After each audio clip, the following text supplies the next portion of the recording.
अस्ति शस्तरुणीकराग्रविगल कल्पप्रसूनाप्लुतं वस्तु प्रस्तुतवेणुनादलहरी निर्वाणनिर्व्याकुलम् स्रस्तनिबद्धनी विविलसत् कोपि सहस्रावृतम् हस्तनयस्तनतापवर्गम् अखिलोदारं किशोराकृति अतुलितबलधामं हेमशैलाभदेवं दनुजवनकृशानं ज्ञानिनामग्रगण्यं सकलगुणनिधानं वानराणामधीशं रघुपतिप्रियभक्तं वातजातं नमामि। अज्ञानतिमिरान्धस्य ज्ञानाञ्जनशलाकया चक्षुरुन्मीलितं येन तस्मै श्रीगुरुवे नमः। आज श्रीमद् भागवत का द्वितीय दिवस। श्रीमद् भागवत महापुराण के द्वितीय दिवस में जब हम प्रवेश कर रहे हैं, एक बात हमको सदैव स्मरण रखनी चाहिए। जितना हम श्रीमद् भागवत पुराण का श्रवण करें, पाठन करें, पठन करें, क्योंकि श्रीमद् भागवत में ही लिखा है श्लोका अर्धम श्लोक पादम वा नित्यम भागवतम पठेत। यदि कोई व्यक्ति अर्ध श्लोक भी भागवत का, आधा श्लोक भी उच्चारण करता है तो पूर्ण भागवत के पाठ का फल उसको प्राप्त हो जाता है। तो यदि आप ये नियम लें नित्य कि हम श्रीमद् भागवत का नित्य पाठ करेंगे, और भले ही आपके पास कम समय है, कोई आवश्यकता नहीं कि आप पूरी भागवत का ही पाठ करेंगे, किंतु एक श्लोक हर व्यक्ति को श्रीमद् भागवत का याद होना ही चाहिए। ये अपनी दिनचर्या बनाइए कि एक श्लोक हमको नित्य भागवत का याद करना ही।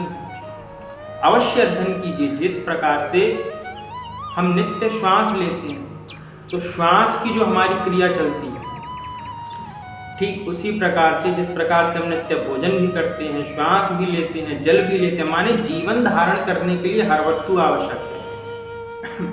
तो जब जीवन धारण करने के लिए हर वस्तु आवश्यक है हमारे लिए, न एक अकेले भोजन से कार्य चलेगा, न एक अकेले जल से कार्य चलेगा, और न एक अकेले श्वास से ही कार्य चलेगा। तो इसका अर्थ क्या हुआ कि सबको मिलाकर के जीवन धारण जो हम कर रहे हैं, उसी प्रकार से हमारा जीवन ऐसा हो, ये भोजन के बिना इसका कार्य चल जाए, जल के बिना भी इसका कार्य चल जाए, किंतु ठाकुर जी के बिना इसका कार्य ना चले।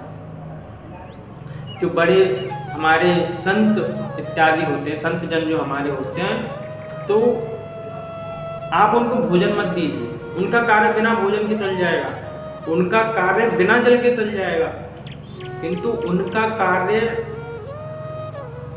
कभी भी शास्त्रों के अवलोकन के बिना नहीं चलेगा। जिसको शास्त्रों का व्यसन है वो व्यक्ति शास्त्र ही पढ़ेगा।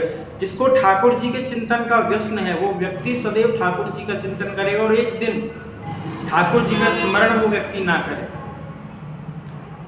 तो उस व्यक्ति को अपने जीवन में कुछ अधूरापन अनुभव हो। तो नित्य यदि हम श्रीमद् भागवत का नियम लें कि एक आधा ही श्लोक हम नित्य भागवत जी का पाठ करें, तो अवश्य ही ठाकुर जी हम पर कृपा करेंगे। क्योंकि जैसे फ़ोन की रिंगटोन होती है ना, हम एक नंबर डायल करते हैं, एक नंबर डायल करा, उस अमुक व्यक्ति पर फ़ोन लग गया, तो जो ये श्लोक है श्रीमद् भागवत जी के, ये वही फ़ोन के नंबर हैं, ये समझ लीजिए आप। जैसे एक श्लोक आपने याद किया कि सच्चिदानंद रूपाय शोधपत्यादि हेतवे तापत्रय विनाशाय श्री कृष्णाय वयम नमः। तो एक श्लोक आपने याद किया, माने कि आज आप ठाकुर जी का ये एक पहला नंबर है। जैसे हमारी सिम 1 होती है, सिम 2 होती है ना, अनेक नंबर होते हैं। तो यहाँ पर श्रीमद् भागवत के माध्यम से आपको ठाकुर जी के कितने नंबर प्राप्त है, ये सोचिए। कितने नंबर? 18,000 ऐसे नंबर हैं, और 18,000 अलग अलग नंबरों से आप ठाकुर जी को डायल करिए, एक श्लोक सुनाइए ठाकुर जी को, ये 1 नंबर लगा, इससे नहीं उठा रहे, अवश्य अवश्य अवश्य अवश्य, ऐसे ठाकुर जी को नित्य कॉल लगाइए। ठाकुर जी कोई ना कोई कभी ना कभी तो फोन उठाएंगे आपका। तो ये जो 18,000 श्लोक हैं, ये ठाकुर जी के नंबर हैं। तेनेयम वाङ्मयी मूर्ति प्रत्यक्षा वर्तते है। ठाकुर जी साक्षात श्रीमद् भागवत जी में विराजित हैं, और ऐसी श्रीमद् भागवत जी हमको सुलभ हैं।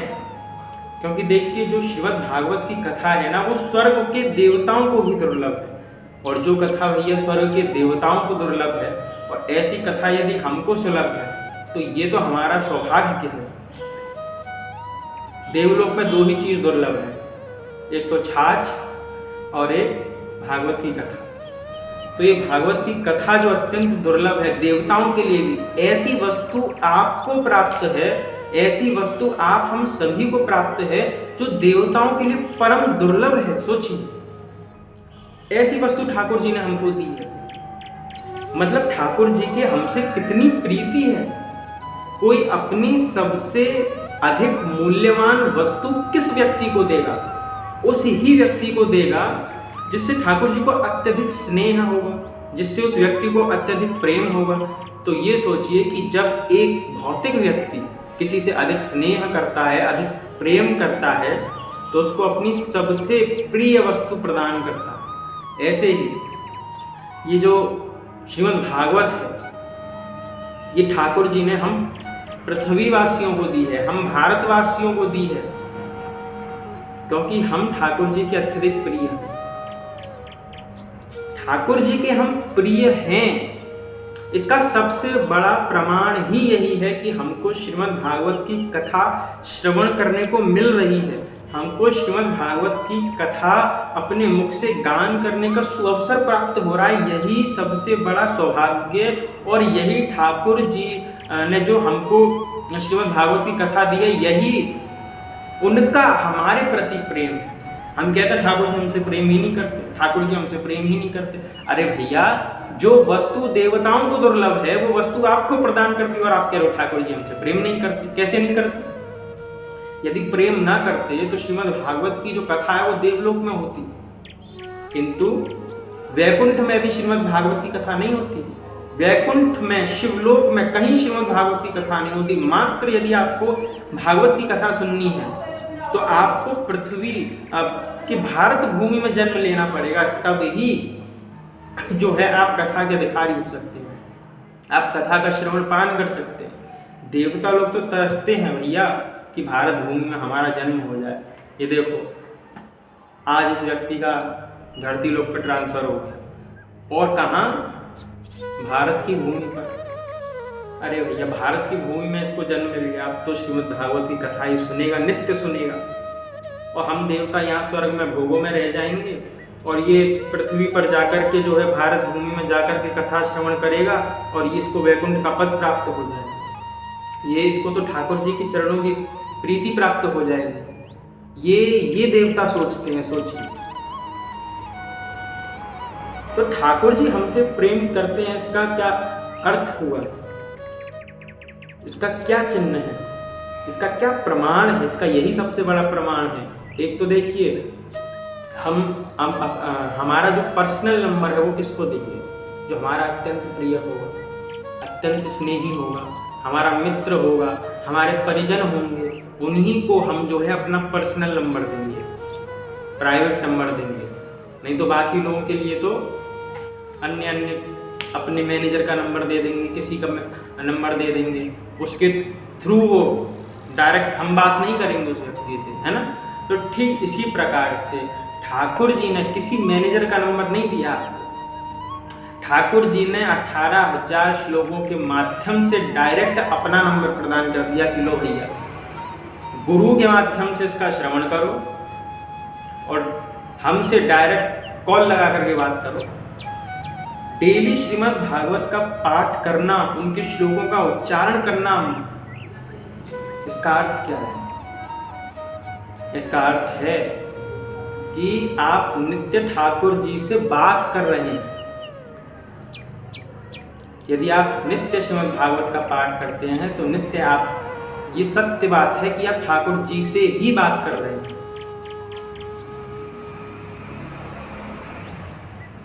और ठाकुर जी से बात करने का कोई और उपाय है ही नहीं। गुरु के चरणों में प्रीति करो, उनके मुख से निसृत श्रीमद् भागवत की कथा रसपान करो, नित्य इसका श्लोकार्धम श्लोक पादम व नित्यम भागवतम पठित, आधा श्लोक या पूरा श्लोक इसका गान करो और देखो कैसे ठाकुर जी की प्राप्ति आपको होती है। तो आगे श्रीमद् भागवत में बताया गया, नैमिषे सूतमासीनम विवाद्यै महामति, कथामृतं रसास्वाद कुशल सौनको ब्रवीत्। तो यहाँ पर जो सुखदेव जी ने मैंने बताया था कि तन्मय होकर जब सुखदेव जी निकल गए अपने घर से, तो वृक्षों के माध्यम से संकेत किया व्यास जी को। तो आगे चल के क्या हुआ, जो शौनक जी थे वो बोले सूत जी से, क्या बोले सूत जी से,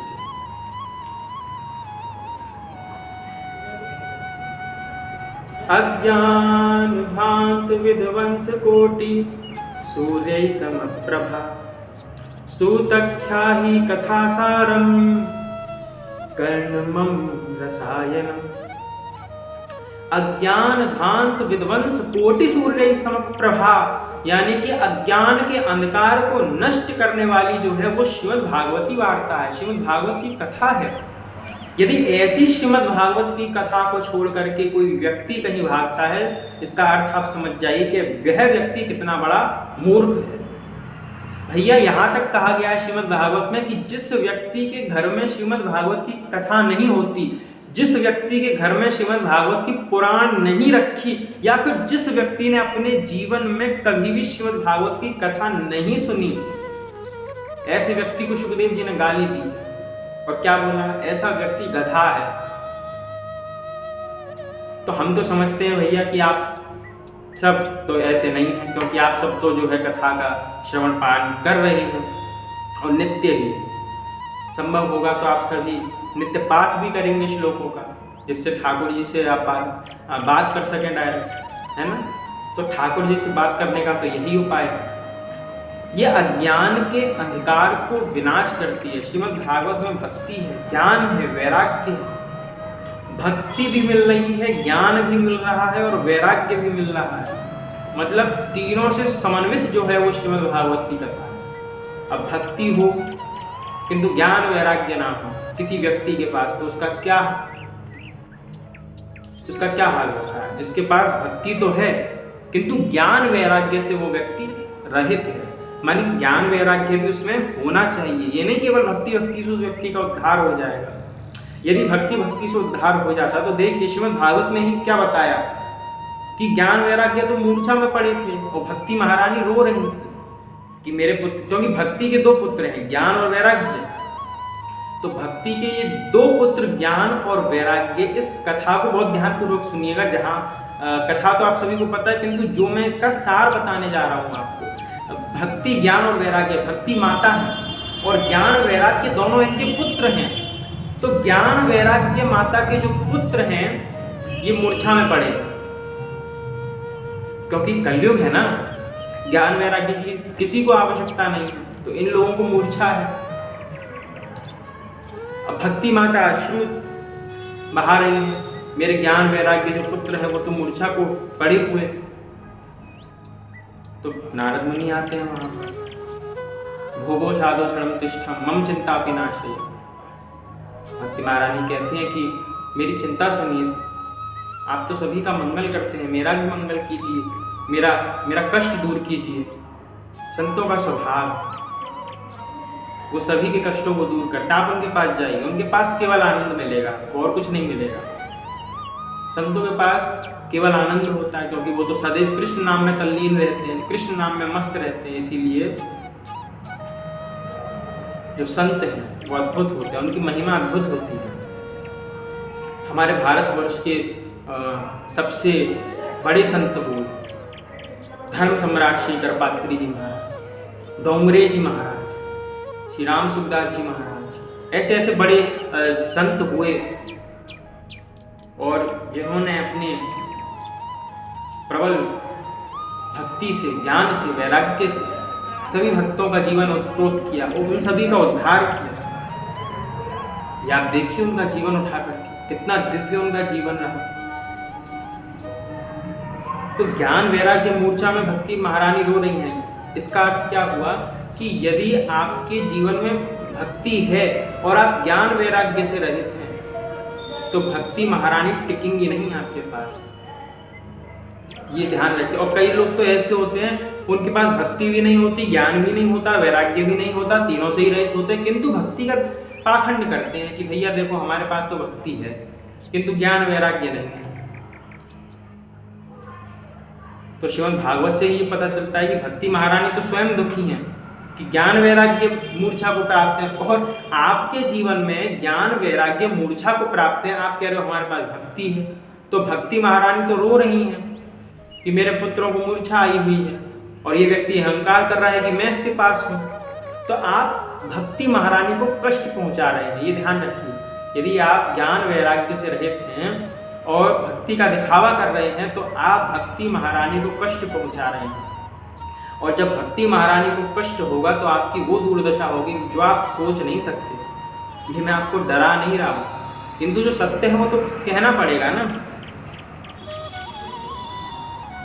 भक्ति ज्ञान विरागप्तो विवेको वर्धते महान, माया मोह निरासश्च वैष्णवे प्रियते कथम।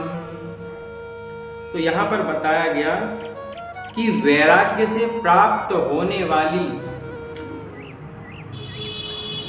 महान विवेकी वृद्धि किस प्रकार होती है, वैष्णव लोग किस तरह इस माया से अपना पीछा छुड़ाते हैं। घोर कलिकाल में जीव प्रायः असुरी स्वभाव को रहे। श्रीमद् भागवत में सौनक जी बोल रहे हैं। अब देखिए जो व्यक्ति बहुत आसुरी स्वभाव का हो गया उस व्यक्ति का क्या होगा, वो व्यक्ति क्या है। भगवद गीता के अनुसार इदम अग्मया लब्धम एवं प्रापश्य मनोरथम इदम अस्तलम अपि में भविष्यति पुनर्धनम, मैं भविष्य में और धन कमाऊंगा और धन कमाऊंगा। ये व्यक्ति के जीवन में लालसा रहती है, उसका जीवन केवल धन में ही उत्प्रोत रहता है, तामसी राजसी बुद्धि का व्यक्ति होता है। ऐसे व्यक्तियों का संग भी नहीं करना चाहिए। यदि ऐसे व्यक्तियों का हम संग करते हैं तो हमारा जीवन ही नष्ट होता है, और हमारा जीवन यदि नष्ट होगा ऐसे व्यक्तियों के संग से, कुसंगियों से, तो क्या होगा, सोचने वाली बात है। क्योंकि मनुष्य जीवन तो एक ही बार प्राप्त होता है जीव को, बार बार तो प्राप्त होने से रहा। हम भी कभी बंदर रहे होंगे, कभी मच्छर रहे होंगे, कभी शेर रहे होंगे, कभी स्वर्ग के राजा भी रहे होंगे, कभी राजा भी रहे होंगे, कभी भारत के प्रधानमंत्री भी रहे होंगे, है ना। तो हमारे अनेकों जन्म हो चुके हैं, और अनेकों जन्मों की जो वासना चित्त में बैठी हुई है, उस चित्त में बैठी हुई अनेकों जन्मों की वासना को शुद्ध करने का मात्र एक उपाय है, वो है भगवान श्री कृष्ण का स्मरण। बस इसी से आपके चित्त की शुद्धि हो सकती है, अन्यथा कोई और उपाय है ही नहीं। क्योंकि शास्त्रों में तो केवल यही उपाय बताया गया है, शास्त्रों में यही उपाय सर्वोत्तम बताया गया है। देखो ब्राह्मणो क्षत्रियो वैश्य शूद्रो वा यदि वेतर विष्णु भक्ति समायुक्तो, जो विष्णु भक्ति से ओतप्रोत है, चाहे वो ब्राह्मण हो, क्षत्रिय हो, वैश्य हो, उस व्यक्ति का जीवन धन्य है। यहाँ पे वैष्णव जन जो हैं, जो भक्त जन जो हैं, उनकी प्रशंसा की गई है, चाहे वो कहीं से भी आता हो, चाहे वो किसी भी वर्ण का हो। ब्राह्मणा क्षत्रियो वैश्य शूद्रो वा यदि वेतरा विष्णु भक्ति समायुक्तो ज्ञेय सर्वोत्तमश्च सा, वो व्यक्ति सर्वोत्तम है जो विष्णु भक्ति से युक्त है, और जो विष्णु भक्ति से रहित है ऐसा व्यक्ति जो है वो चांडाल के समान है। श्रीमद् भागवत में कहा गया है कि जो व्यक्ति, चाहे वो ब्राह्मण ही क्यों ना हो, यदि विष्णु भक्ति से रहित है तो ऐसा व्यक्ति चांडाल के सदृश है। और जो चांडाल है यदि उसके जीवन में विष्णु भक्ति है तो ऐसा व्यक्ति जो है वो अत्यंत महान है। किंतु यहाँ पर इसका अर्थ, यहाँ पे केवल भक्ति की प्रशंसा की गई है। एक इन सब बातों पे गहन चिंतन होना अत्यंत आवश्यक है, अन्यथा कोई व्यक्ति ये विचार कर लेगा कि फिर तो हम ब्राह्मणों से महान हो गए और जो ब्राह्मणों के कर्म इत्यादि होते हैं, कर्मकांड इत्यादि, वो सब हम कर सकते हैं, कथा इत्यादि हम कर सकते हैं। किंतु ऐसा नहीं है। यहाँ पर बात समझने की है कि विष्णु भक्ति समायुक्तों की ये सर्वोत्तम अच्छसा, यानी कि जो व्यक्ति विष्णु भक्ति से युक्त है वो व्यक्ति सर्वोत्तम है। विष्णु भक्ति से रहित व्यक्ति जो है वो अधम है।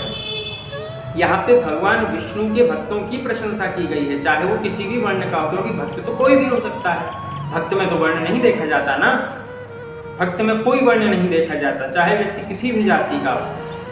यह बात सत्य है कि जाति धर्मा कुल धर्मा च शाश्वता, गीता के अनुसार जाति धर्म कुल धर्म शाश्वत है और स्वधर्म का भी उसमें उपदेश किया गया है। तो स्वधर्म मर्यादा का पालन अवश्य हमको करना चाहिए। वो मर्यादा को तिलांजलि देकर के यदि कोई कार्य करेंगे तो अवश्य ही हमारा बंटाधार हो जाएगा। हम सोच तो रहे थे कि गोलोक जाने की, वैकुंठ जाएंगे, किंतु यहाँ तो स्वर्ग की स्थिति भी उत्पन्न नहीं हो रही। चाहे चिड़िया जितना उड़े आकाश, चारा है धरती के पास। व्यक्ति को सदैव विनम्र बन के रहना चाहिए, ज़्यादा हवा में नहीं उड़ना चाहिए व्यक्ति को, क्योंकि हवा में ज़्यादा उड़ेगा और हवा अधिक चल गई तो सीधा नीचे दिखेगा। इसीलिए व्यक्ति को सदैव विचार कर ही कार्य करने चाहिए। आगे श्रीमद् भागवत में क्या कहा? चिंतामणि लोक सुखम सुरद्रु स्वर्ग संपदम प्रयच्छति गुरुः प्रीतो वैकुंठम योगी दुर्लभम। जो वैकुंठ योगियों के लिए भी अत्यंत दुर्लभ। अब देखिए, जो वैकुंठ लोक है, गौलोक है, वो योगियों के लिए भी परम दुर्लभ बताया गया है। किंतु ये वैकुंठ लोक प्राप्त किसको हो रहा है?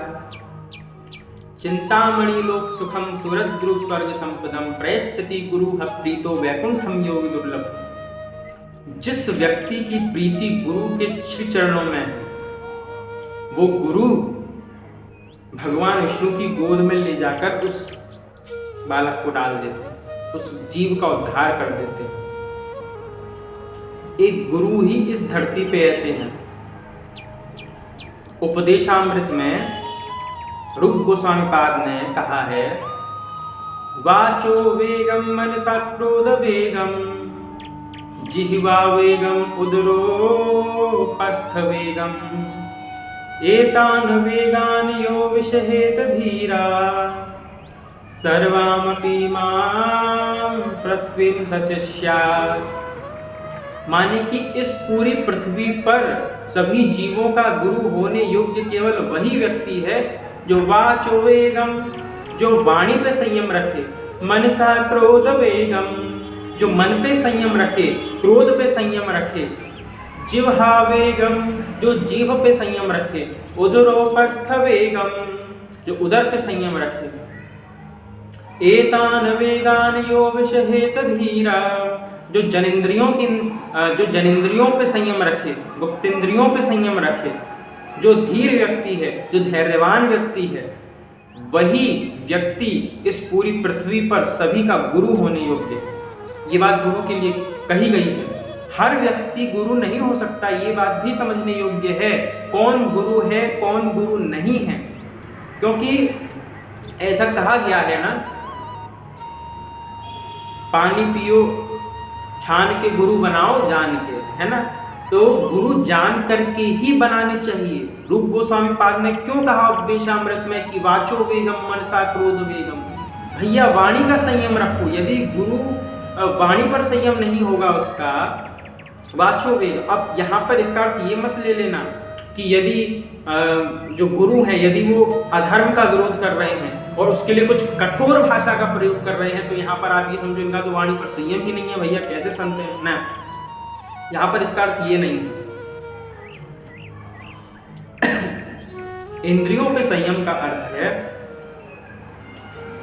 संत को, गुरु को अधिक चटोरा नहीं होना चाहिए जीवा का।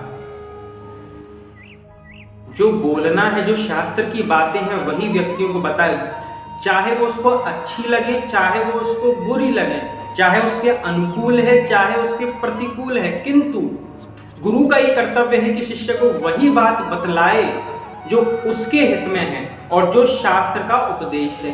शास्त्र के इतर जाकर के गुरु कोई बात शिष्य को ना बताए जिससे शिष्य का भी बंटा ढार हो और गुरु का भी बंटा ढार हो जाए। कहने का तात्पर्य ये है, यदि कोई संत जन है, यदि कोई गुरु है और देश में, भारत में कुछ विप्लव की स्थिति आई हुई है, तो वहां पर यदि वो उस बात का विरोध कर रहे हैं और शास्त्र से प्रमाण दे रहे हैं, खंडन कर रहे हैं शास्त्र से, तो वहां पर उनकी बात मान्य होगी। वाणी से कहने का तात्पर्य ये नहीं है कि केवल व्यक्ति प्रिय वाणी बोले, क्योंकि प्रिय वाणी बोल करके तो इस्लाम के लोग आपको इस्लाम में भी ले जा सकते हैं, ईसाइयत के लोग आपको ईसाइयत में भी ले जा सकते हैं। प्रिय वाणी बोल करके कोई आपसे अपना कार्य भी करवा सकता है। प्रिय वाणी बोल करके तो कोई भी आपको अपनी गिरोह में मिला सकता है। तो प्रिय वाणी कैसी हो? जो सत्य हो, जो शास्त्र सम्मत वाणी हो। यदि ऐसी वाणी जिसकी होती है वही वास्तविकता में गुरु होने योग्य होता है। हमें फिर ये नहीं देखना वहां पर कि अरे ये गुरु जी तो बड़े कठोर हैं, इनकी वाणी तो भैया बड़ी कठोर है, इनसे हमारा तालमेल कैसे बैठेगा। अरे जब तक गुरु जी आपको देखेंगे नहीं, आपको आपकी जो गलतियां हैं उन पे आपको दो चार मारेंगे नहीं, डांटेंगे नहीं, तो आपका जीवन जो है वो सफलता की ओर नहीं जा सकता। माता पिता क्या हम खुद वहां से चुनाव करके लाते हैं कि हम उस घर में हमारा जन्म हुई? ऐसा होता तो हर व्यक्ति फिर तो चाहता कि भैया अंबानी के यहाँ पे मेरा जन्म हो, है। हर व्यक्ति चाहता कि मेरा किसी धनी परिवार में जन्म हो जाए, किसी भैया बड़े सेलिब्रिटी के यहाँ जन्म हो जाए, हर व्यक्ति यही चाहता फिर तो। किंतु ऐसा नहीं।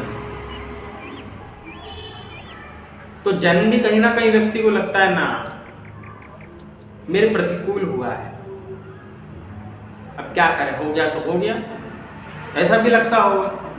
किंतु ऐसा नहीं। जो अवस्था आपको प्राप्त हुई है वो आप ही के योग्य है, आपकी योग्यता के अनुसार ही भगवान ने आपको वो सब कुछ दिया जो आज आपके पास है, आपकी योग्यता के अनुसार। मनुष्य से तो गलती हो सकती है, मनुष्य गलती कर सकता है, किंतु भगवान गलती नहीं कर सकते, ये तो सत्य है ना। तो इसका अर्थ क्या हुआ कि जो भी आपके पास आज है वो आपकी योग्यता के अनुसार है। आपने जो पहले कर्म किए उसी की योग्यता के अनुसार भगवान ने आपको घर दिया, परिवार दिया, आपको धन दिया, आपको मान दिया, आपको जो सम्मान या अपमान मिल रहा है वो उसी की देन है।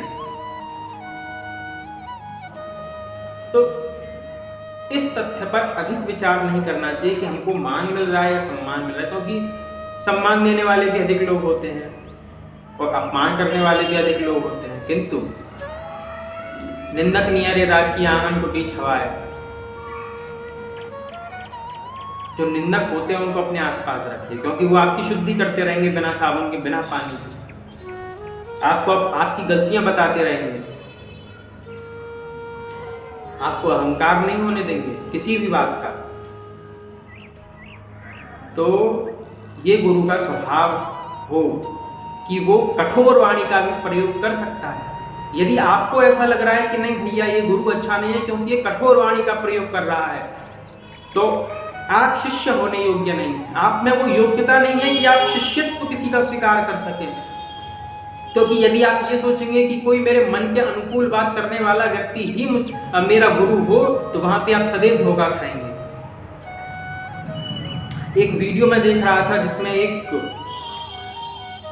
इन्फ्लुएंसर लड़की क्या कह रही थी कि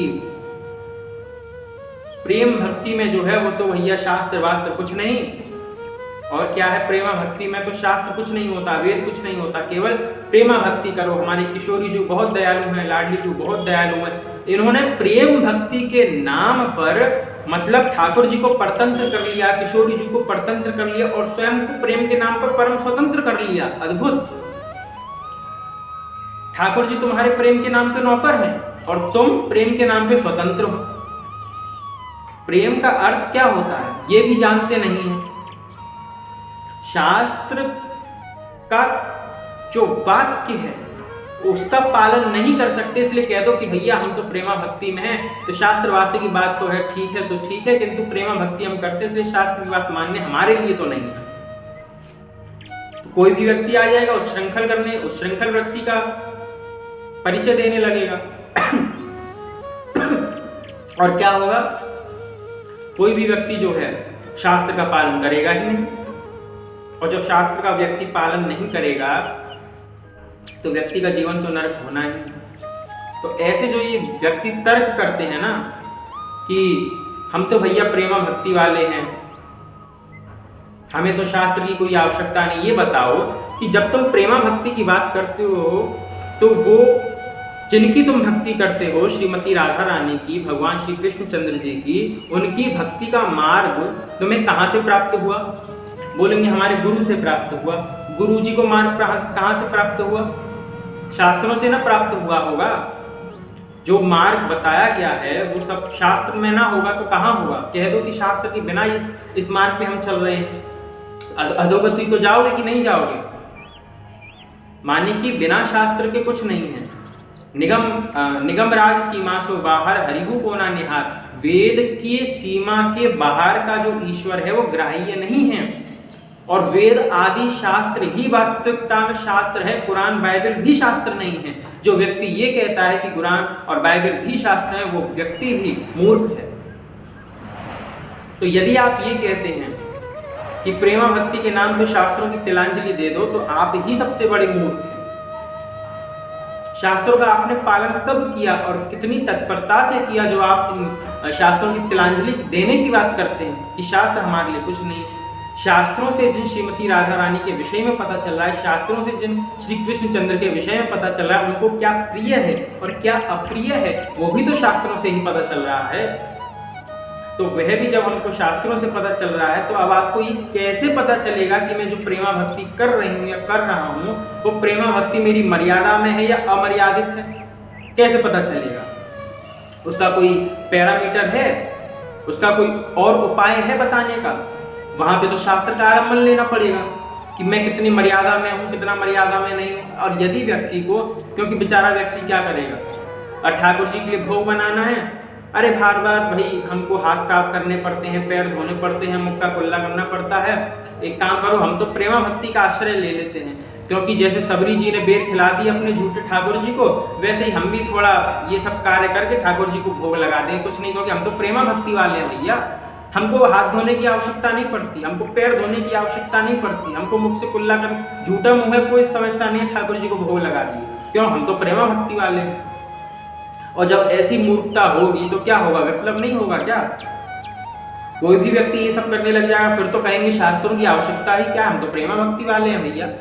शास्त्रों की तो फिर कोई आवश्यकता रह ही नहीं जाती। फिर तो एक व्यक्ति फिर आएगा वो शास्त्रों को फाड़ के चला जाएगा, कह देगा मैं तो प्रेमा भक्ति वाला हूँ, शास्त्रों की कोई आवश्यकता नहीं। कोई व्यक्ति शास्त्रों को भी फाड़ देगा तो कह देगा मैं तो भाव में शास्त्र फाड़ दी।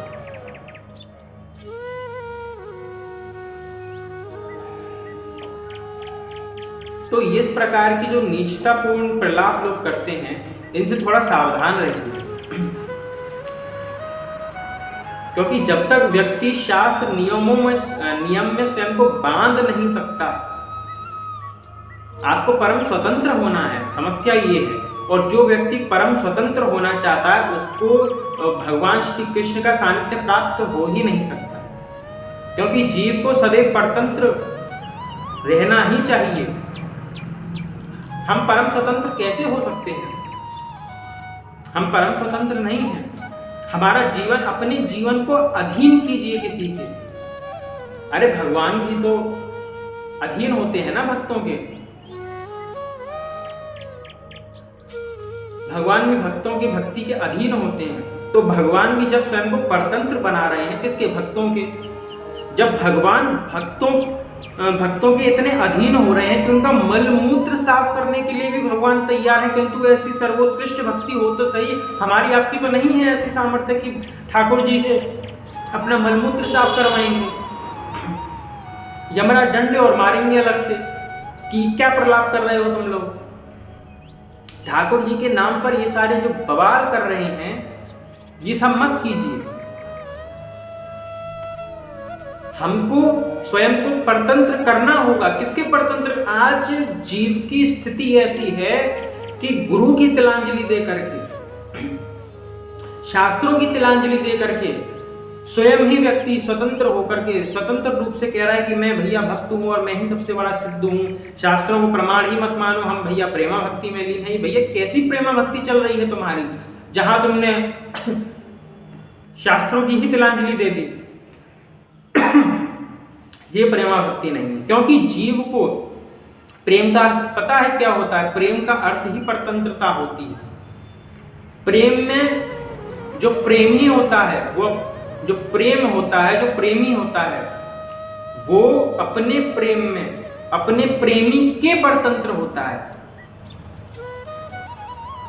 अपने प्रेमी के परतंत्र होता है, स्वतंत्र नहीं होता। और हम यदि ठाकुर जी के प्रेमी हैं तो उनके परतंत्र हम कैसे होंगे? शास्त्रों के माध्यम से। श्रुति स्मृति ममेवाज्ञा यस्तुलंघ्य वर्तते आज्ञा छेदी मम द्रोही मद भक्तो बिना वैष्णव।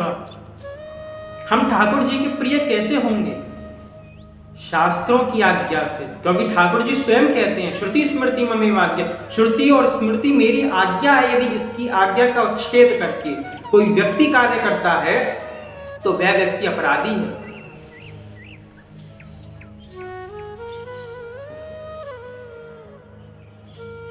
तस्मात् शास्त्रम प्रमाणम ते कार्य कार्य व्यवस्थित हो।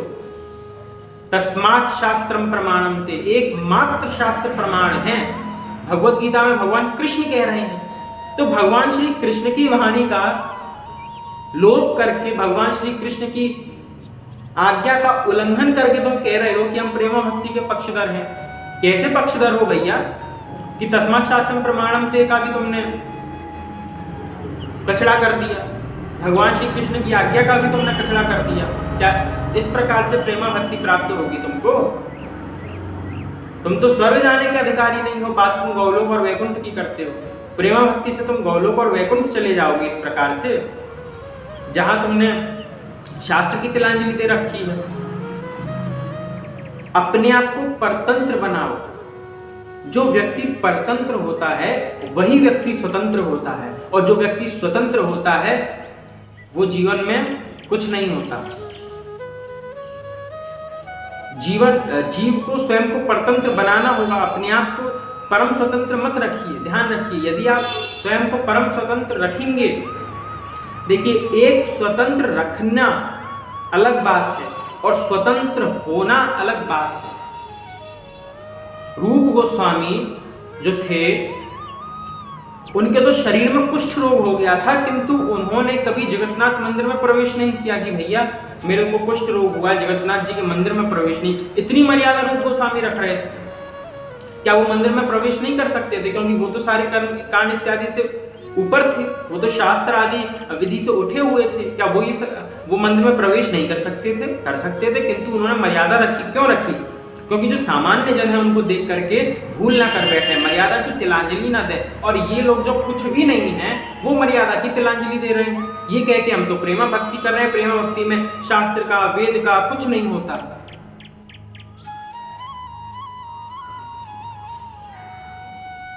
हरिदास ठाकुर जी जो म्लेच्छ कुल के थे, जिनकी हरिनाम में इतनी प्रगाढ़ निष्ठा थी, ऐसे हरिदास जी जो म्लेच्छ कुल के थे, क्या वो मंदिर में प्रवेश नहीं कर सकते थे? किंतु कभी उन्होंने मंदिर में प्रवेश नहीं किया। क्यों? क्योंकि मैं भैया म्लेच्छ कुल का हूं, मंदिर में प्रवेश करूंगा मंदिर अपवित्र हो जाए। क्या उनके प्रवेश करने से मंदिर अपवित्र हो जाता? किंतु उनकी हरिनाम निष्ठा ऐसी थी, उनकी अपवित्र नहीं होता। ये सत्य है कि म्लेच्छ के स्पर्श से हम अपवित्र हो जाते हैं, किंतु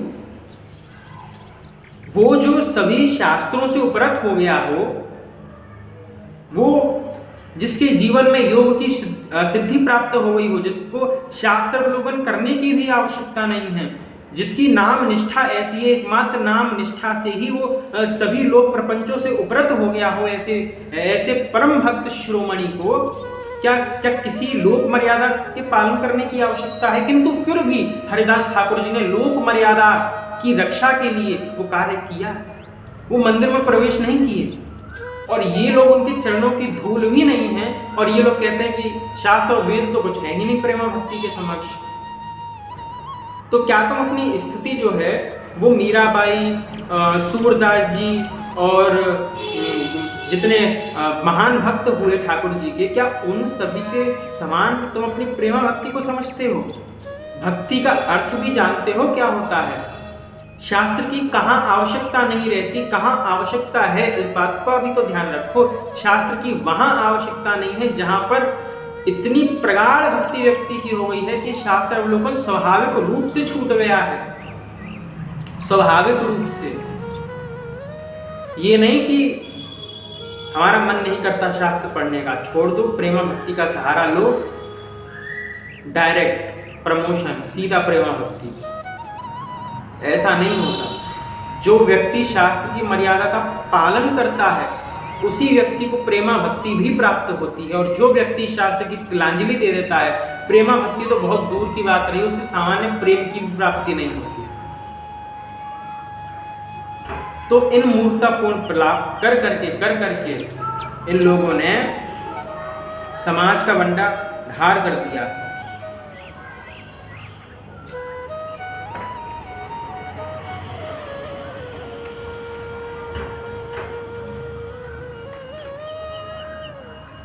और इस प्रकार से यदि लोग चलते रहे तो आगे चल के एक बहुत बड़ा विप्लव उत्पन्न होगा, क्योंकि कई सारे जो विधर्मी हैं वो तो हमारे धर्म के अंदर घुस ही रहे हैं। किस कारण से? इसी कारण से घुस रहे हैं ना कि जो प्रेमा भक्ति है बस उसी को अपना लो, शास्त्र वास्त्र की कोई चिंता नहीं है, शास्त्र को छोड़ो, यही सब कर रहे हैं। चैतन्य चंद्रोदयम में क्या कहा गया? सर्वे रसाश्च भावश्च तरंग इव वारिधो उन्मज्जन्ति निमज्जन्ति यत्र सा प्रेम संज्ञका। प्रेम तत्व को जो रसिक लोग हैं, जो प्रेम तत्व है उसको देखिए, जो रसिक लोग होते हैं वो किस प्रकार से आस्वादन उस प्रेम तत्व का करते हैं, मूक होकर के।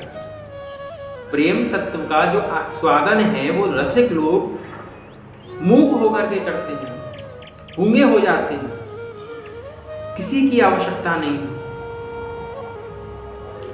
मूक रसास्वादवत इस प्रकार से करते हैं प्रेम तत्व का। जो अंतर्मन की भावना होती है, आंतर वेदना होती है, उसको प्रेम कहते हैं। हमारे अंतर्मन की वेदना।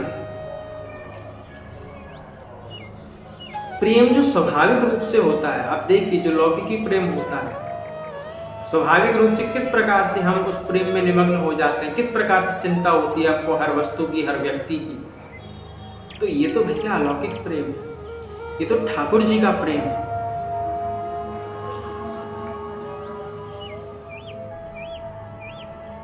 सुख मात्र का अनुवर्तन करने वाली जो सात्विकी वृत्ति है उसको प्रेम कहते हैं।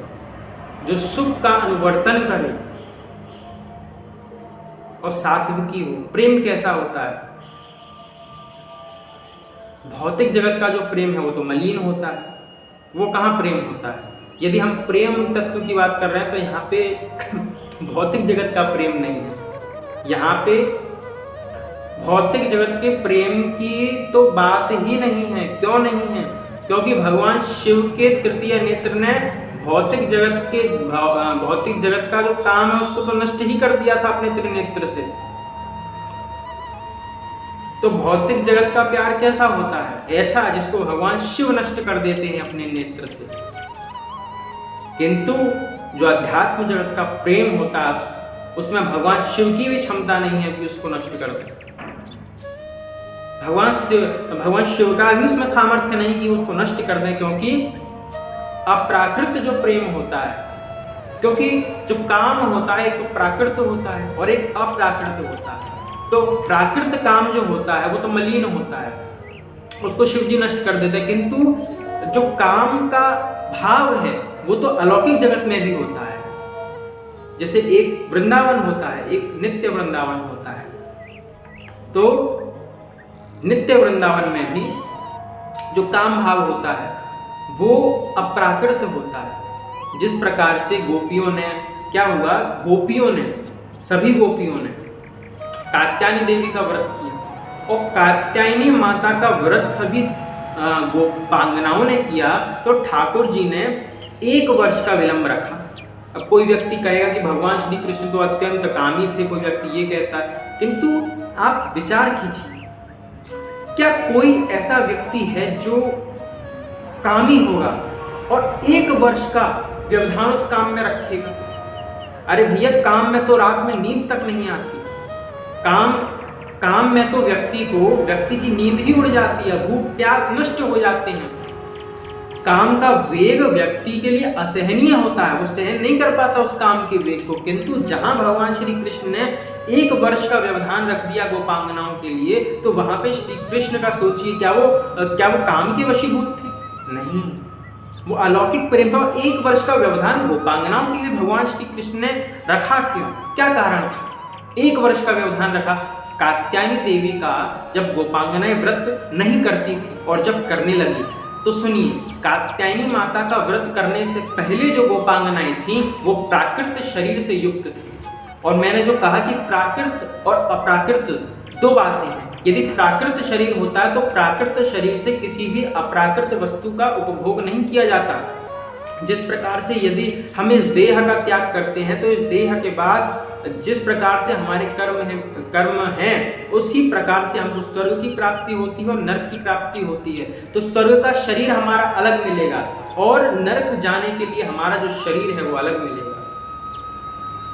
नरक जाने के लिए भिन्न शरीर की प्राप्ति और स्वर्ग जाने के लिए भिन्न शरीर की प्राप्ति। तो उस स्वर्ग वाले शरीर से हम स्वर्ग की जो वस्तु है वो उपभोग करेंगे। स्वर्ग में हम इस भौतिकी देह से नहीं जा सकते और ना इस देह से हम स्वर्ग के भोगों का उपभोग कर सकते, क्योंकि इस देह की सीमा है। और उस देह के माध्यम से यदि हम स्वर्ग के भोगों का उपभोग करेंगे तभी हम समर्थ हो सकते हैं। इस देह से नहीं कर सकते। ये देह इसी जगत के लिए है। जिस प्रकार से करेंसियां होती है ना, भारत की करेंसी अलग है, अमेरिका की अलग है, वहां पे जाओ तो उसमें कन्वर्ट करवाओ, इस प्रकार से ही शरीर है। स्वर्ग में जाएगा तो भैया स्वर्ग के अनुकूल शरीर चाहिए, नरक में जाएगा यातना शरीर प्राप्त होगा अलग, उसके लिए अलग शरीर की प्राप्ति होगी, वैकुंठ जाएगा वहां भैया अलग शरीर प्राप्त होगा। ठीक इसी प्रकार से जब गोपांगनाओं ने व्रत किया, व्रत से पहले उनका प्राकृत शरीर था, तो प्राकृत शरीर से जो रासलीला जैसी अप्राकृत है, उनको तो रासलीला करनी है ना, ठाकुर जी का स्पर्श करना है, तो जो अप्राकृत रासलीला है उसके लिए उनका ये शरीर पर्याप्त नहीं है।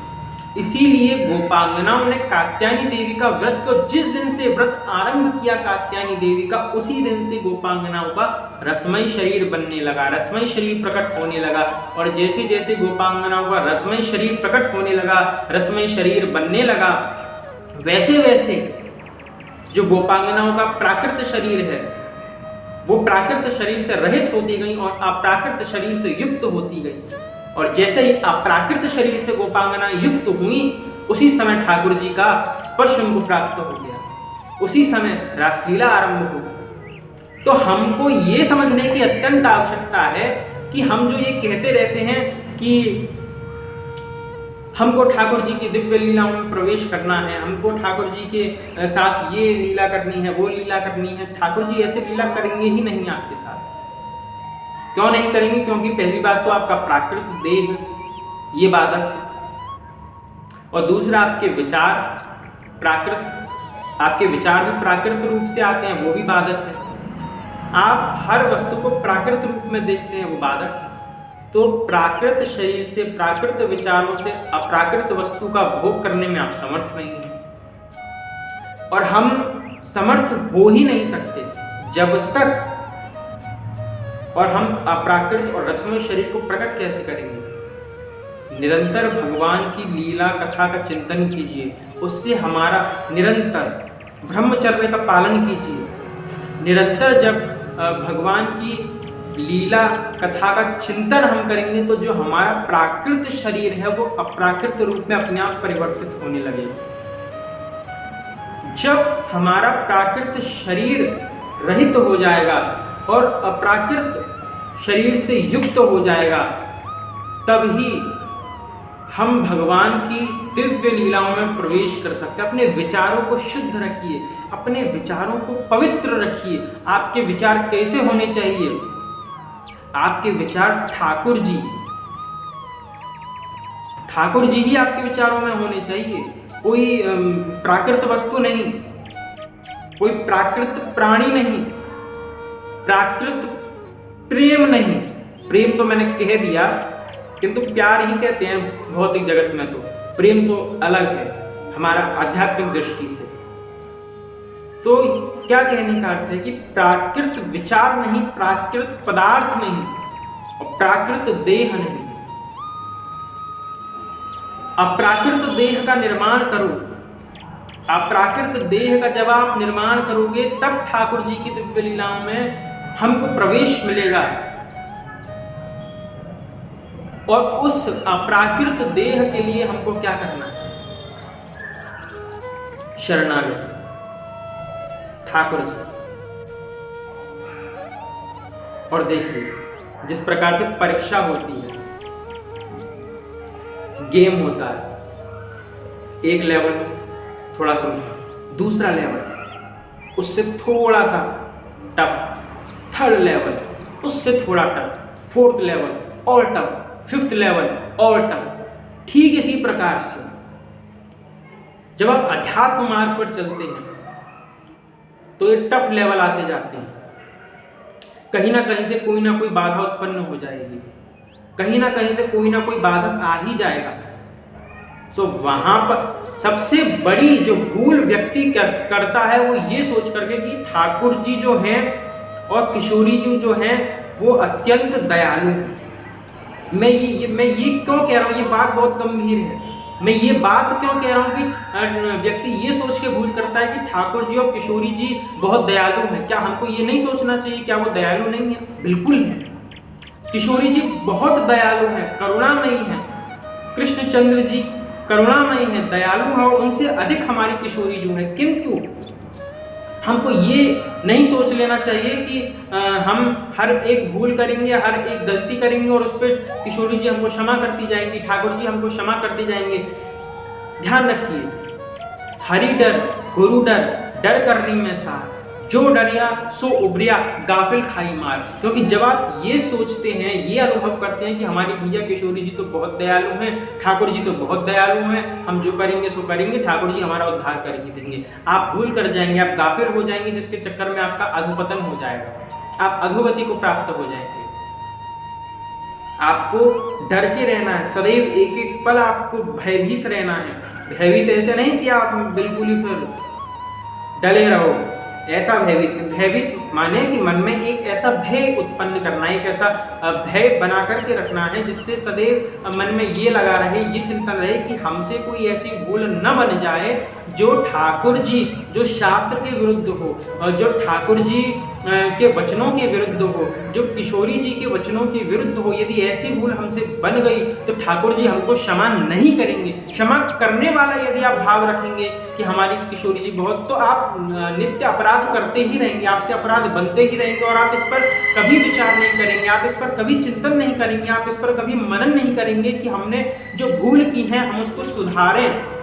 क्योंकि आप तो सोचेंगे ठाकुर जी दयालु हैं, किशोरी जी दयालु हैं और दयालुता के चक्कर में आप भूल पे भूल करते रहेंगे। तो अपने मन में भय रखना अत्यंत आवश्यक है। इसलिए मैं कहता हूँ भाई कि अपने मन में एक भय बना करके रखो। ये भय जब आपके मन में रहेगा तो आपको सदैव चिंता सताती रहेगी कि भाई देखो हमसे ये भूल हो गई, अमुक भूल हो गई, ठाकुर जी कहीं हमसे नाराज ना हो जाए, ठाकुर जी कहीं हमसे क्रोधित ना हो जाए, और ठाकुर जी किशोरी जी यदि हमसे क्रोधित हो गए तो इस पूरे ब्रह्मांड में हमारी रक्षा करने वाला और कोई नहीं। ये सोच करके चलना है। जब ये डर हमारे मन में रहेगा तब कहीं जाकर के हम वैकुंठ के अधिकारी बन सकते हैं, अन्यथा तो संभव ही नहीं है। यदि आपने भय खत्म कर दिया और अपनी उच्छृंखलता की प्रवृत्ति में आप ये समझने लगे कि ठाकुर जी अत्यंत दयालु हैं, हम कुछ भी करेंगे तो वो क्षमा कर देंगे, हम कुछ भी उनको पवाएंगे वो क्षमा कर देंगे, हम अपने जीव के अनुसार जो हमारा मन कर रहा है सो खाएंगे, ठाकुर जी को पवाएंगे, क्योंकि ठाकुर जी को पवाने के लिए तो पाना है। तो हमारा मन हुआ मैक्रोनी खाने का, तो मैक्रोनी बनाई और ठाकुर जी को पवाई और खाई। पिज्ज़ा ठाकुर जी के लिए वो अपने लिए बनाया, ठाकुर जी को पवाया और खाया। और फिर उसमें ये और ऐड कर देंगे कि भैया हम तो ठाकुर जी को पवा करके भोग खाते हैं, तो हमारा उद्धार कैसे नहीं होगा, हम तो ठाकुर जी का प्रसाद ही खा रहे हैं। ठाकुर जी का वास्तविकता में प्रसाद क्या है?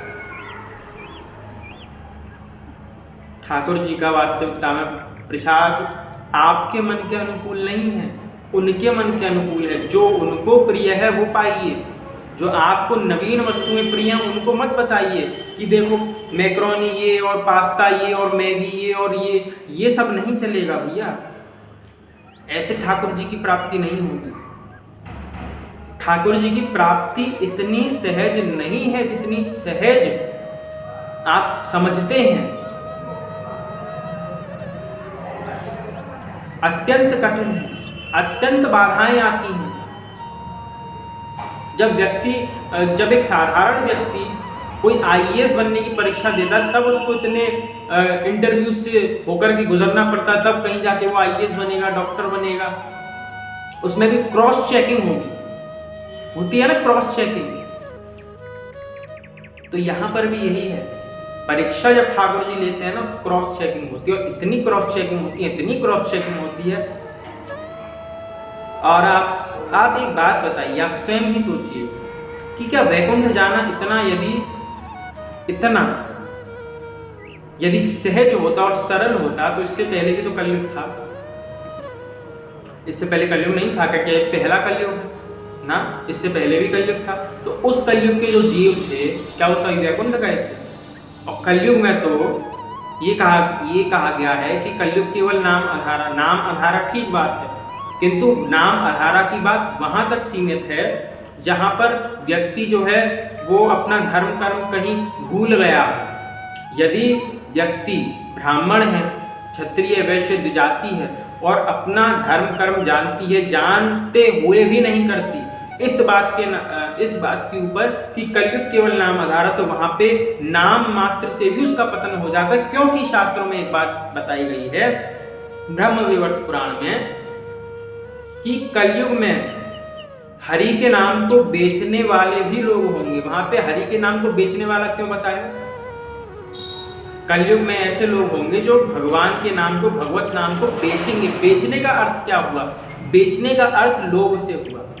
माने कि भगवत नाम से अपनी ब्रांडिंग करेंगे और ऐसा चल रहा है, लोग भगवत नाम को बेच रहे हैं। आप सुनिए, नाम पर सबका अधिकार होता है, हर व्यक्ति का अधिकार होता है, ठीक है, किंतु फिर शास्त्र में ये बात क्यों आई है कि कलयुग में लोग भगवत नाम को बेचने वाले होंगे? क्योंकि ठाकुर जी का नाम तो हर व्यक्ति जप सकता है। इसका अर्थ ये है कि ऐसे कल्ट बनेंगे भगवान के नाम पर जो कि ये बताएंगे, अपनी मीठी मीठी बातों से आपको प्रभावित करेंगे, अपनी ओर आकर्षित करेंगे, किंतु उन सभी कल्टों की ओर जो जीव हैं वो आकर्षित होंगे और वो लोग क्या है, अपनी ओर से भगवत नाम को देंगे। भगवत नाम भी हमको किससे लेना चाहिए इसका भी शास्त्र में विधान है। भगवत नाम जप तो हर व्यक्ति सकता है, किंतु भगवत नाम भी किससे लें, किसके मुख से द्वारा जपा हुआ भगवत नाम है, ये भी तो देखना पड़ेगा। यदि किसी म्लेच्छ के मुख से ले लिया तो गड़बड़ हो जाएगी, क्योंकि आज तो प्राय म्लेच्छ ही हरि नाम को बेचने में लगे हुए हैं। तो ऐसा नहीं चलेगा। तो जब शास्त्र में ये बात कही गई कि कलयुग में लोग भगवत नाम को बेचेंगे, यानी कि लोभ से बेचेंगे, भगवान के नाम से अपनी ब्रांडिंग करेंगे, उस ब्रांडिंग के नाम पे कई सारे लोग भगवान के नाम को उनसे जोड़ेंगे, उनको भगवान का नाम देंगे और फिर अपनी मार्केटिंग करेंगे, अपना प्रचार करेंगे भगवान के नाम पर और कहेंगे कि हम तो भगवान का प्रचार कर रहे हैं। तो ये होगा कलयुग में। तो कलयुग में जीवों का उद्धार बहुत आसान है, आपको ऐसा लगता है ना? इसमें ऐसी सूक्ष्म रेखाएं हैं जो आपकी समझ से परे हैं, बहुत सूक्ष्म रेखाएं हैं इसके अंदर। एक व्यक्ति सनातनी का वेश धारण करके आता है, एक व्यक्ति साधु का वेश धारण करके आता है आपके समक्ष, और आप उसको पहचान ही नहीं पाते, शास्त्र विरुद्ध आचरण करता है, किंतु दिखाता ऐसा है जैसे मैं शास्त्र की कितना सम्मत हूं और अन्य व्यक्ति शास्त्र विरुद्ध चल रहे हैं। ऐसे ऐसे पाखंडी जो है समाज में आ रहे हैं।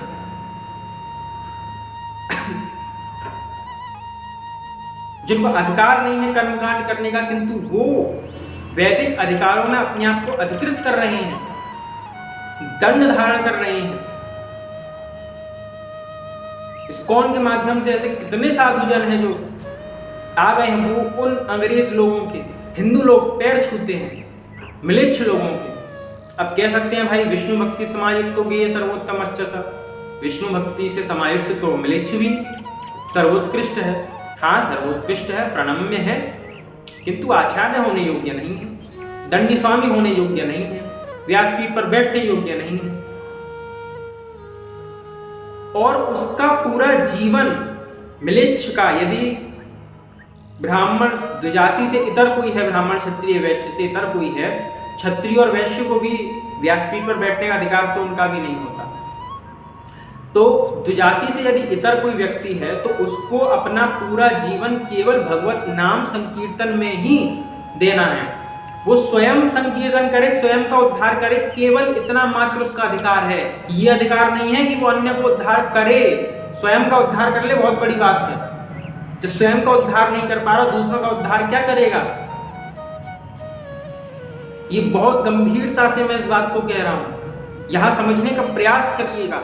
क्योंकि आप जो सोचते हैं कि वैकुंठ जाना बहुत सहज नहीं है, इसमें इतनी परीक्षाएं हैं, इतने, आप ये समझ लीजिए कि इन सभी पाखंडियों को ठाकुर जी ने भेजा हुआ है परीक्षा लेने के लिए। देखें कौन पहचान पाएगा, कौन नहीं पहचान पाएगा, कौन इनसे अवगत होगा, कौन इनसे अवगत नहीं होगा।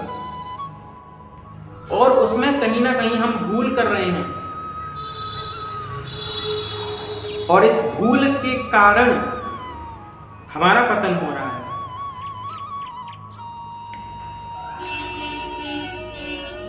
यदि देखिए, भगवत नाम में सबका अधिकार है, क्योंकि फल में विधि निषेध होता ही नहीं। फल में विधि निषेध नहीं होता, विधि निषेध केवल क्रिया में होता है। फल में विधि निषेध की कोई औचित्य नहीं है।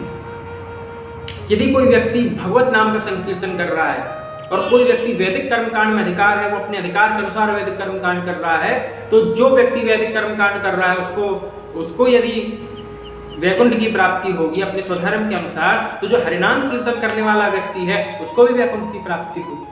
अच्छा, हरिनाम से बड़ा तो कुछ है ही नहीं ना, हरिनाम से बड़ा तो कुछ है ही नहीं। हरिनामानु कीर्तन, हरिनाम से बड़ा तो कुछ है ही नहीं। जब हरिनाम से बड़ा कुछ है ही नहीं, तो ये सोचिए कि मिलेच्छ दंड धारण कर क्यों रही है।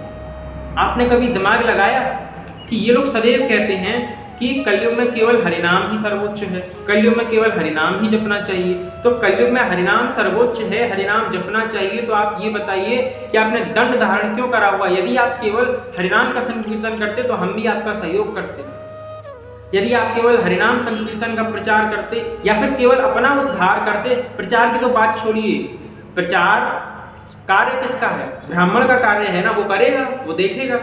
आप कहेंगे वो तो कर ही नहीं रहे, आपको कैसे पता? का नाप करके बैठे हैं कि कितने प्रचार कर रहे हैं, कितने प्रचार नहीं कर रहे हैं। यदि किसी स्त्री के गर्भ ना हो रहा हो, उसके पति से और कोई पराया पुरुष आकर के कहे कि मैं तुमको गर्भवती बना दूंगा, और वो स्त्री उसके साथ संयोग कर ले अपने पति को छोड़ करके और कहे कि क्या हो गया, तुमसे तो हो नहीं रहा था कार्य, हमने आखिर कर तो दिया, आखिर उस व्यक्ति ने कर तो दिया, तुमसे तो हो नहीं रहा था, तो इसका अर्थ क्या होगा? वहां पे निर्लज्जता की, उच्छृंखलता की पराकाष्ठा होगी या नहीं? ठीक इसी प्रकार से जिस व्यक्ति का जो कार्य है, यदि वो नहीं भी कर रहा तो भी आपको अधिकार प्राप्त नहीं होता कि आप उसका कार्य करो। यदि कोई व्यक्ति अपने धर्म का पालन नहीं कर रहा तो आपको वो अधिकार किसने दिया जिसमें आप अधिकृत नहीं है उसका कार्य करने के लिए चले जाएं?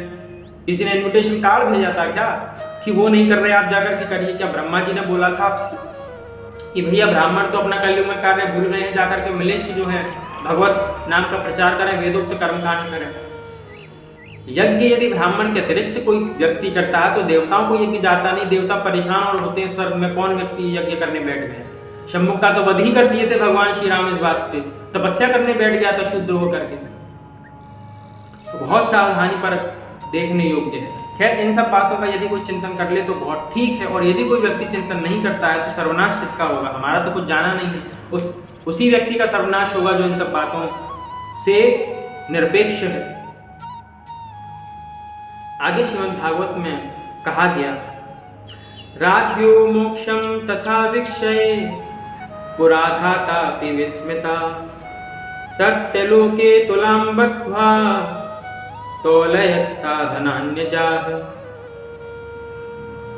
देखिए, सभी देवता जो हैं वो ब्रह्मलोक के ब्रह्मा जी के पास है, और ब्रह्मा जी से पूछे कि ब्रह्मा जी बताइए, ये जो भागवत शास्त्र है और जो लौकिकी पदार्थ हैं उनको ब्रह्मा जी ने तौला, और तौल में कौन किसका प्रभाव निकला? भागवत शास्त्र। ब्रह्मा जी ने जब ब्रह्मलोक में तौला तो प्रभाव सबसे अधिक लौकिक वस्तुओं का नहीं निकला। भागवत जी नीचे और लौकिक वस्तु ऊपर, माने कि जिसका वजन ज्यादा होगा वो नीचे होगा और जिसका वजन हल्का होगा वो ऊपर होगा। तो भागवत जी नीचे और लौकिक पदार्थ ऊपर, ऐसी भागवत है ये। और इस भागवत को यदि कोई व्यक्ति बेचे, है ना, कई सारे लोग ऐसे आते हैं कि भागवत करवानी है हमको, तो आप क्या इसकी फीस है, क्या आप लेंगे? हम तो कुछ लेते नहीं भागवत करने का, और हमने ऐसा नियम बनाया भी नहीं कि कोई व्यक्ति हमसे भागवत करवाए तो हम उससे कुछ लेंगे, और लेने की भावना हमारी होती भी नहीं भागवत से, क्योंकि भागवत जो शास्त्र है वो हमको मनुष्य जन्म में प्राप्त हुआ है और कहने का अवसर प्राप्त हो रहा है। यही सबसे बड़ा हमारा तो सौभाग्य है। किंतु जो व्यक्ति श्रीमद् भागवत शास्त्र को धन के लोभ में आकर के बेचता है, पहली बात तो श्रीमद् भागवत का जो महात्मा है वो नष्ट हो जाता है। इसी कारण से कलयुग में जो है भागवत शास्त्र की भी दुर्गति लोग कर रहे हैं। शास्त्र को बेच करके, हरिनाम को बेच करके, ये तो हाल है लोगों का। 10-10 करोड़ के 20-20 करोड़ के पंडाल बना करके लोगों को बैठना है। भैया VIP है, गाड़ियों में आएंगे नहीं तो नहीं आएंगे कथा करने, ऐसे भी लोग। एक वीडियो वायरल हुई थी कुछ समय पहले, मैं देख रहा था, तो कोई व्यक्ति, अब उसको पता नहीं कौन सी गाड़ी चाहिए तो उसी गाड़ी में आएगा कथा कहने, अन्यथा नहीं आएगा। ये तो हाल है कि तुमने हमारा स्टेटस गिरा दिया। ये सब चीज़ें एक व्यास के अंदर नहीं होनी चाहिए। जो व्यक्ति कथा कर रहा है तो जो कथा है उसको अपने जीवन में उतारना चाहिए उस व्यक्ति को। कम से कम जो वो कुछ कह रहा है वो उसके जीवन में भी तो हो। यदि उसके जीवन में वो नहीं होगा तो श्रोताओं पर प्रभाव कैसे पड़ेगा उस बात का? यहाँ पे भागवत शास्त्र इतना मूल्यवान है कि जब सुखदेव जी महाराज परीक्षित जी को सुनाने के लिए भागवत शास्त्र बैठे तो यहाँ पर तो देवता आ गए अमृत का कलश लेकर के। परीक्षिते कथां वक्तुम सभायां संस्थितेषु के सुधा कुंभं गृहीत्वेव देवास्तत्र समागमन्। तो परीक्षिते कथां वक्तुम सभायां संस्थितेषु के सुधा कुंभं गृहीत्वेव देवास्तत्र समागमन्। यहाँ पे देवता लोग आ गए भैया अमृत का कलश लेकर के। सुखदेव जी आप अमृत का कलश परीक्षित को दे दीजिए, ये व्यक्ति हो जाएगा अमर, और हमको दे दीजिए भागवत शास्त्र। परीक्षित जी ने पूछा कि सुखदेव जी इसमें अंतर क्या होता है, अमृत में और भागवत शास्त्र में, इन दोनों में अंतर क्या है? सुखदेव जी ने उत्तर दिया कि देखो, अमृत पी करके तुम अमर हो जाओगे, किंतु जैसे तुम्हारे पुण्य नष्ट हो जाएंगे, क्षीण हो जाएंगे, वैसे ही तुम्हें पृथ्वी लोक पर आना पड़ेगा। क्षीणे पुण्यम मृत्युलोकम विशन्ति, पुनः मृत्युलोक में आना पड़ेगा। और भागवत शास्त्र ऐसा है, यदि इसका तुमने अध्ययन कर लिया, यदि इसको तुमने सुन लिया, तो फिर पुनः तुम्हें इस संसार के प्रपंच में आने की आवश्यकता नहीं है। परीक्षित पुनः तुम्हें संसार में आने की कोई आवश्यकता नहीं है। ठाकुर जी के चरणों में तुम्हारी प्रीति हो जाएगी। सुखदेव जी ने फटकार दिया देवताओं को, क्व सुधा क्व कथा लोके क्व काच क्व मणिर्महा ब्रह्मरातो विचारेवं तदा देवांजभास्यः। सुखदेव जी ने हंसी उड़ा दी देवताओं की कि कहाँ कांच और कहाँ मणि। ये अमृत जो है वो मणि, वो कांच है, और जो श्रीमद् भागवत शास्त्र है वो मणिर महान है, मणि है। और तुम कांच को लेकर के आए हो मणि को प्राप्त करने के लिए। जाओ यहां से, स्वर्ग की ओर लौट जाओ, भागवत शास्त्र नहीं मिलेगा तुमको। डांट करके भगा दिया देवताओं को। तो सोचिए, सुखदेव जी जैसे परम हंस ने देवताओं को देवता अमृत कलश देने के लिए आए थे, और उस अमृत कलश को सुखदेव जी ने लौटा दिया। स्थिति ऐसी है, आज तो कहीं भागवत चल रही हो और कोई सेलिब्रिटी आ जाए तो कथा पंडाल में से भीड़ उठ जाती है और उस सेलिब्रिटी को देखने के लिए भीड़ पहुंच जाती है। हाल तो ये है लोगों का, और ये अपने आप को सिद्ध समझते हैं। जिन व्यक्तियों की ऐसी दुर्गति हो रही है, तो तुम्हारे सामने यदि कोई व्यक्ति 1-2 करोड़ रुपए रख दे और कह दे कि लो 1-2 करोड़ रुपए हम देंगे, तुम हमें कथा सुनाओ। व्यक्तियों की हालत ऐसी है, उसी व्यक्ति को कथा सुनाने के लिए जाएगा जो 1 करोड़ देगा या 2 करोड़ देगा। और जिस व्यक्ति के हृदय में वास्तविकता में भाव है कथा सुनने का, उसको व्यक्ति नकार देगा। ये तो हाल है, और ये समझते हैं कि हम बहुत बड़े सिद्ध हैं। कथा करने के लिए कोई टेंट की आवश्यकता नहीं, कोई माइक की आवश्यकता नहीं, कोई बड़े संगीतकार की आवश्यकता नहीं। हम तो अभी दिल्ली में कथा करके आए। हमारी दिल्ली में जब कथा हुई तो भव्य जी ने आयोजित करवाई। लव भारत नाम से उनका चैनल है यूट्यूब पे और इंस्टाग्राम पे भी, तो उनसे हमारी बातचीत हुई थी। तो उन्होंने भागवत जी का आयोजन करवाया। तो हमने कहा कि बिना संगीत के कथा करेंगे, और क्योंकि शास्त्र में जो भागवत की कथा होती है, आधी कथा छूट जाती है संगीत के कारण, बीच में संगीत देना पड़ता है। हाँ, ये बात अवश्य है कि कुछ लोगों को संगीत के बिना आनंद की अनुभूति नहीं होती है। वो विषय ठीक है कि थोड़ा बहुत शास्त्रीय संगीत हो, ठीक बात है, उसका मैं विरोध नहीं करता। किंतु तो जब हम दिल्ली में गए तो हमने बिना संगीत के 7 दिन दिल्ली में भागवत की, और सबको बड़ा आनंद आया। सब बड़े चाव भाव से सुने भी वहाँ पे कथा को, और सब बोले भी कि आपने बहुत अच्छी कथा। हमने अच्छी कथा कही नहीं कही, उससे हमको कोई प्रशंसा से निंदा से कोई मतलब नहीं है किसी की। किंतु हमको ये है कि यदि कोई एक व्यक्ति भी ध्यान लगा करके हमारी कथा को सुन रहा, हमारा सुनाना सार्थक। और जिन्होंने आयोजित करवाई थी कथा, उनके पूरा परिवार था, उनके माता पिता थे और भव्य जी, वो सभी लोग बड़े ध्यान से कथा को सुनते। और जो व्यक्ति कथा को बड़े ध्यान से सुनता है, वक्ता उसी की ओर देख करके कथा को कहता है, कहीं और उसकी दृष्टि जाती ही नहीं। तो मैं तो देखता था वहां से, व्यास मंच से, और जो भव्य जी वो बड़े ध्यान से कथा सुनते थे, आंख बंद करके बड़े चाव से कथा सुनते थे।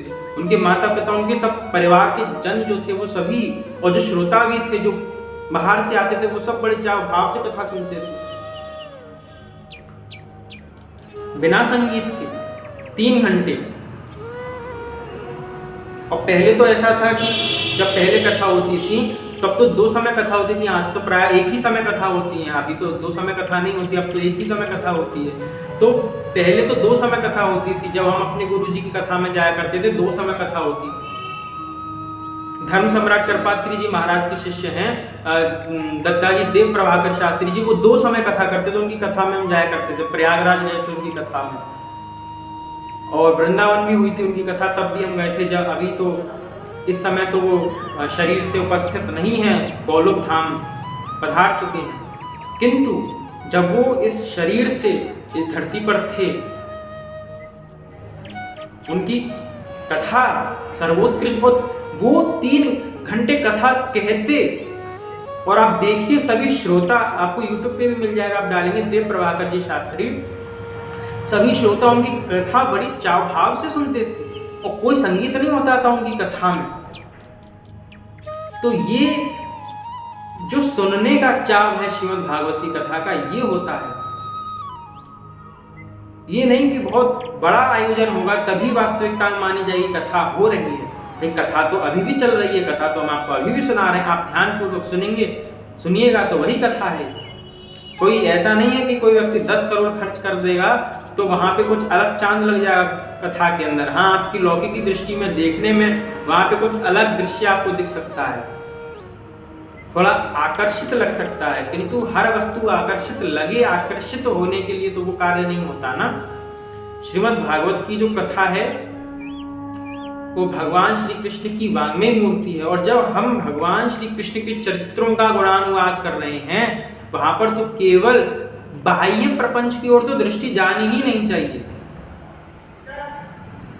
सारी साज सजावट एक तरफ, और क्योंकि बाह्य प्रपंच की ओर दृष्टि जाएगी, ये सजावट देखो कितनी अच्छी हुई, कथा में तो मन लगेगा ही नहीं कि देखो यहाँ देखो ये सजावट अच्छी है, हाँ ये अच्छा है, ये अच्छा है, वो अच्छा है, ये अच्छा है, ये देखो कितना बढ़िया सजाया है, यहाँ ये इधर उधर दृष्टि जाएगी कथा में। आपकी दृष्टि केवल व्यास जी की ओर रहे, आंख बंद करके 3 घंटा बढ़िया लगातार श्रीमद् भागवत की कथा चल रही है और आप सभी सुन रहे हैं। वास्तविकता में समझना कि आप श्रीमद् भागवत के ही श्रोता हैं, और यदि ऐसा नहीं है तो आपको थोड़ा और अभ्यास की अभी आवश्यकता है। यदि आप और अभ्यास अपना बढ़ाएंगे कथा को सुनने में, तब आप कथा को और ध्यानपूर्वक और धैर्यपूर्वक सुन पाएंगे।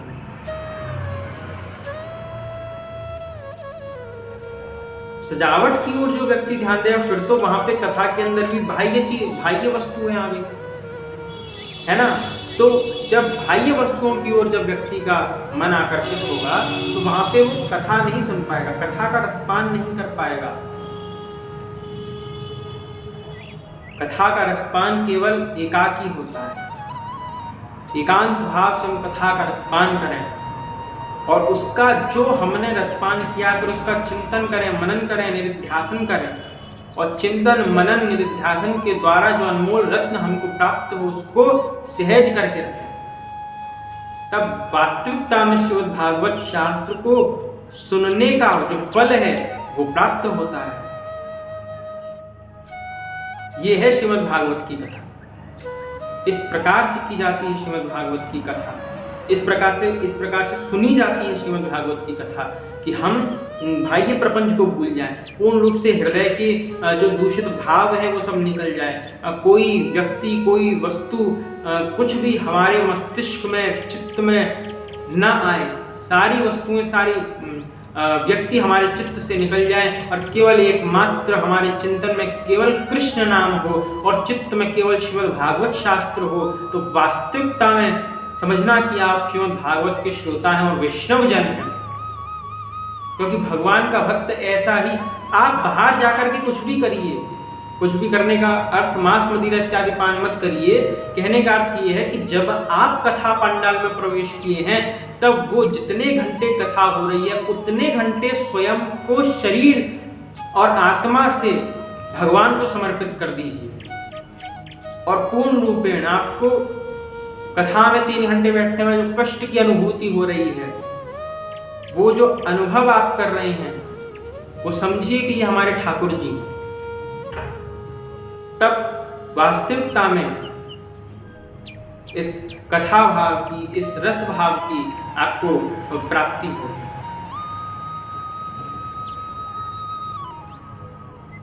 ये होती है कथा कि हम सुने और बड़े ध्यान पूर्वक उसका चिंतन और मनन करें।